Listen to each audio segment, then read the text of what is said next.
Students, मैं जानता हूँ आपने आइल्स की बहुत अच्छी प्रैक्टिस करी है, बहुत अच्छे से तैयारी करी है, लेकिन 5 ऐसी गलतियां अगर आप करेंगे एग्जाम में तो आपका स्कोर नहीं आने वाला है। तो आने वाले टाइम में स्टूडेंट्स अभी थोड़े थोड़े टाइम के डिफरेंस में 4 या 5 एग्जाम होने वाले हैं। तो अगर आप ये गलतियों के ऊपर अभी से कंट्रोल कर लेंगे तो मैं गारंटी देता हूँ 100% आपका जितना भी डिसाइड स्कोर है वो आपको मिल जाएगा। आपको घबराने की जरूरत नहीं है। तो शुरू से लेकर एंड तक आपको इस वीडियो को देखना है, स्किप नहीं करना है। और अगर चैनल पे फर्स्ट टाइम विजिट किया तो यार छोटा सा वीडियो को लाइक दे देना, चैनल को सब्सक्राइब कर लेना और शेयर कर देना। तो आइए हम वीडियो की शुरुआत करते हैं। सबसे पहले हम शुरुआत करेंगे रीडिंग टेस्ट से। सबसे पहली गलती जो आपके रीडिंग एग्जाम में हो सकती है वो ये गलती होती है कि बहुत सारे स्टूडेंट रियल एग्जाम वाली जो रीडिंग होती है उसकी प्रैक्टिस नहीं करते हैं। यहाँ पर स्टूडेंट मैं आपको मेंशन करना चाहूंगा कि जो कैम्ब्रिज वाला एग्जाम स्टाइल होता है ना, वो जरूरी नहीं होता कि आपको वही एग्जाम स्टाइल एग्जाम में आएगा, क्योंकि नॉर्मली जो इंस्टीट्यूट होते हैं ना वो आपको सिर्फ कैम्ब्रिज की ही प्रैक्टिस करवाते हैं। कैम्ब्रिज के अलावा आपको रियल एग्जाम जो क्वेश्चन पैटर्न होता है उसकी भी जरूर प्रैक्टिस करनी चाहिए। तो आइए हम इसको एग्जांपल के साथ समझते हैं कि दोनों के पैटर्न में क्या डिफरेंस रहता है। जैसे ये देखिए, ये कैम्ब्रिज की बुक नंबर 14 से मैं आप लोगों को दिखा रहा हूँ। ये पहला टेस्ट है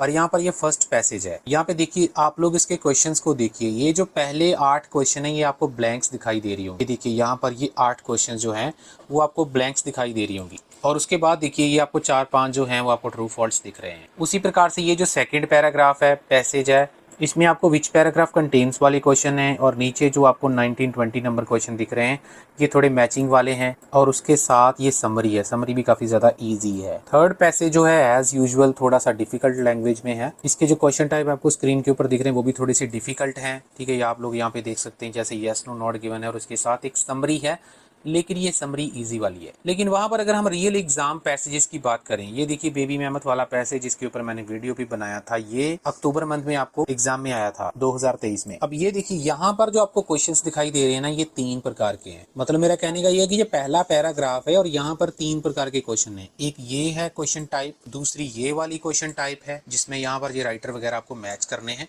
और तीसरी आपको ब्लैंक्स दिखाई दे रही है समरी के रूप में। तो रियल एग्जाम जो पैसेज है आपके सामने है, ये पहला पैसेज है। पहले पैसेज में ही आपको 3 प्रकार के क्वेश्चन दिखाई दे रहे हैं। लेकिन वही अगर आप कैम्ब्रिज को देखेंगे, कैम्ब्रिज को यहाँ पर देखिए, जो पहला पैसेज है आपको स्क्रीन के ऊपर दिख रहा होगा, इसमें 2 प्रकार के क्वेश्चन है। यहाँ पर 1 to 8 जो है वो आपको ब्लैंक्स दिखाई दे रही है, ये एक टाइप हो गई। और ये यहाँ पर दूसरी टाइप है जिसमें आपको 9 to 13 जो है वो ट्रू फॉल्स नॉट गिवन दिखाई दे रहे हैं। तो यही चीज मैं आपको बोल रहा हूँ कि कैम्ब्रिज, नो डाउट कि कैम्ब्रिज वाला जो स्टैंडर्ड पैटर्न है वो काफी ज्यादा एग्जाम में रिपीट होता है। लेकिन 1-2 एग्जाम ऐसे भी होते हैं मंथ में जिसमें ये रिपीट नहीं होता है, जिसमें वो इसको थोड़ा सा चेंज कर देते हैं। ये चीज मैं आपको बोल रहा हूँ कि आपको रियल एग्जाम पैसेजेस जरूर प्रैक्टिस करने चाहिए। उसके 2 फायदे होते हैं। एक तो वो रिपीट होने के चांसेस होते हैं क्योंकि वो पास्ट एग्जाम्स होते हैं, रिपीट भी हो सकते हैं। आप लोग देख सकते हैं स्क्रीन के ऊपर, पिछले मंथ में भी बहुत सारे पैसेजेस रिपीट हुए, उससे पिछले मंथ में भी हुए। तो ये चीजें तो होती ही रहेंगी।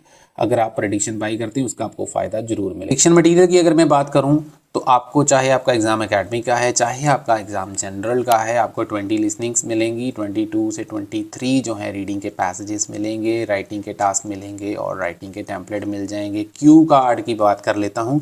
नए वाले क्यू कार्ड जो आपको मैं बताना चाहूँगा, दिसंबर वाला मंथ सबसे ज़्यादा खतरनाक होता है।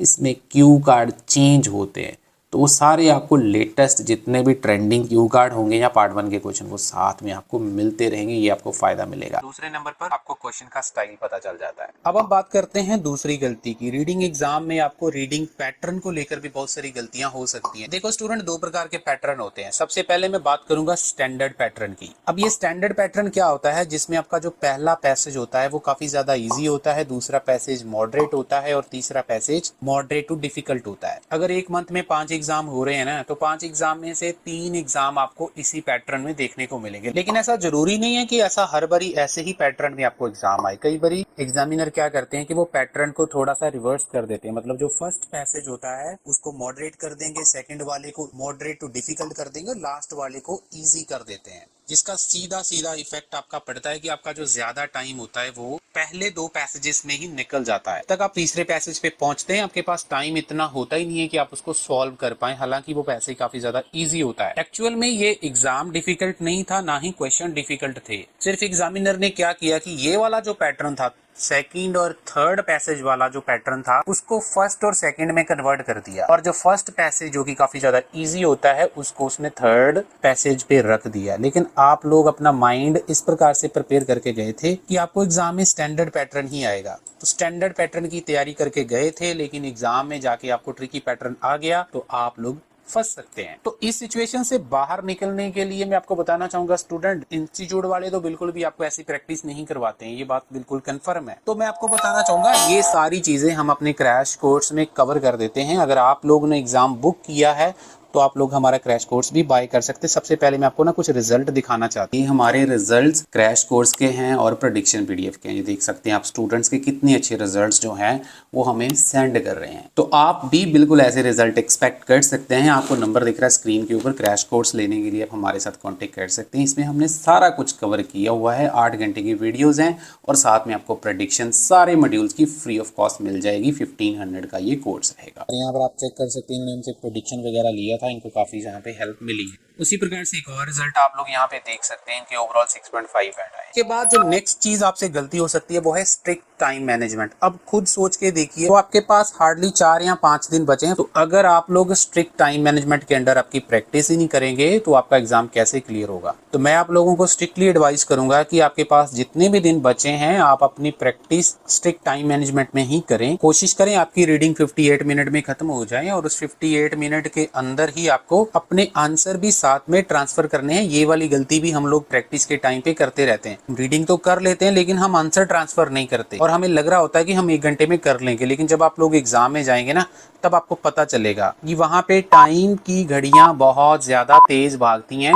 आपको ऐसे लगेगा कि आपका जो रीडिंग का एग्जाम है वो 10 मिनट में ही खत्म हो गया था। तो प्लीज मेक श्योर करें कि आप लोग रेगुलर प्रैक्टिस अपनी टाइम मैनेजमेंट में करना स्टार्ट कर दें। इसके बारे में भी अगर आपको नहीं पता है कि ये कैसे करना होता है, कैसे मैनेज करना है, तो सब कुछ हमने अपने क्रैश कोर्स में कवर किया हुआ है। अब हम बात करते हैं राइटिंग मॉड्यूल की। थर्ड जो गलती है वो राइटिंग मॉड्यूल में आपसे हो सकती है। कौन सी गलती हो सकती है? सबसे पहले तो टास्क 1 की मैं बात करूं, पिछले 4 मंथ से 5 मंथ से अगर मैं बात करूं, जो पहले 2 एग्जाम होते हैं ना, किसी भी मंथ का डेटा आप लोग उठा के देख लेना, चाहे मेरे चैनल पे ही देख लेना। हमेशा पहले जो 2 एग्जाम होते हैं ना उसमें मैप या डायग्राम आपको देखने को मिलता है। तो आप लोग मेक श्योर करें कि मैप और डायग्राम की अच्छे से जरूर प्रिपरेशन करके रखें। बाकी एग्जाम्स की अगर मैं बात करूं तो आप लोग कंपैरेटिव चार्ट और ट्रेंड चार्ट का डिफरेंस जरूर समझ कर रखें, क्योंकि इन दोनों में डिफरेंस होता है। और ज्यादातर जो आपको चार्ट आजकल देखने को मिल रहे हैं ना, वो लाइन चार्ट की बात करें तो वो तो ट्रेंड चार्ट ही आते हैं, लेकिन अगर कोई दूसरा चार्ट आता है वो कंपैरेटिव फॉर्म में ज्यादातर देखने को मिल रहा है, जो कि डिफरेंट तरीके से लिखना होता है। उसके बारे में भी हमने अपने क्रैश कोर्स में सारी चीजों को डिटेल में कवर किया हुआ है।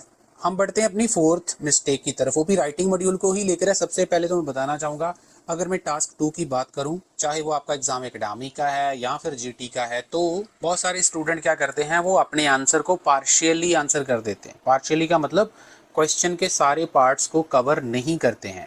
दूसरी जो गलती होती है वो होती है पोजीशन को लेकर। पोजीशन जब तक आपकी क्लियर नहीं है, आपके एग्जाम में बैंड स्कोर नहीं आएंगे, हार्डली 5.5 या 6 ही आएगा। पोजीशन के बहुत ज्यादा मार्क्स होते हैं आइल्स राइटिंग टास्क 2 में। तीसरी गलती, सबसे बड़ी गलती है, आप लोग रेगुलर फीडबैक नहीं लेते अपने टीचर से। ये नहीं होना चाहिए कि आप लोग नोटबुक अपने टीचर को दे के चले गए हैं और नेक्स्ट डे आपको आपके टीचर ने फीडबैक लिख के दे दिया। ऐसे करने से बिल्कुल भी आप लोग अपना इंप्रूव नहीं कर पाएंगे। आप अपने टीचर के साथ बैठे और साथ बैठकर अपना फीडबैक लें कि आप कहाँ गलतियां कर रहे हैं। नेक्स्ट गलती मैं बताना चाहूंगा, कई बार हम लोग लिंकिंग वर्ड्स को ज्यादा यूज कर लेते हैं या फिर कम यूज कर लेते हैं। मैंने देखा बहुत सारे इंस्टीट्यूट जो हैं वो लिंकिंग वर्ड को बहुत ज्यादा एम्फेसाइज करते हैं। देखो, लिंकिंग वर्ड यूज करना बुरी बात नहीं है, लेकिन अगर आप उसको ओवर यूज करेंगे तो उसके मार्क्स भी कट होते हैं। अगर आप अंडर यूज करते हैं उसके भी मार्क्स कट होते हैं। तो अपने टीचर के साथ बैठकर ये सारी चीजें आपको सीखनी पड़ेंगी। लास्ट पॉइंट में बताना चाहूंगा, आपका जो कंक्लूजन होता है वो अनक्लियर रह जाता है। ज्यादातर कंक्लूजन रेडीमेड फॉर्म में ही लिखा जाता है, लेकिन मैं बताना चाहूंगा conclusion is very very important. उसके ऊपर फोकस करें, अच्छे से उसको बनाना सीखें जितने भी दिन आपके पास बचे हैं। और अगर आप लोग हमारा कोर्स लेंगे उसमें तो ऑब्वियसली हमने इसको कवर किया ही हुआ है।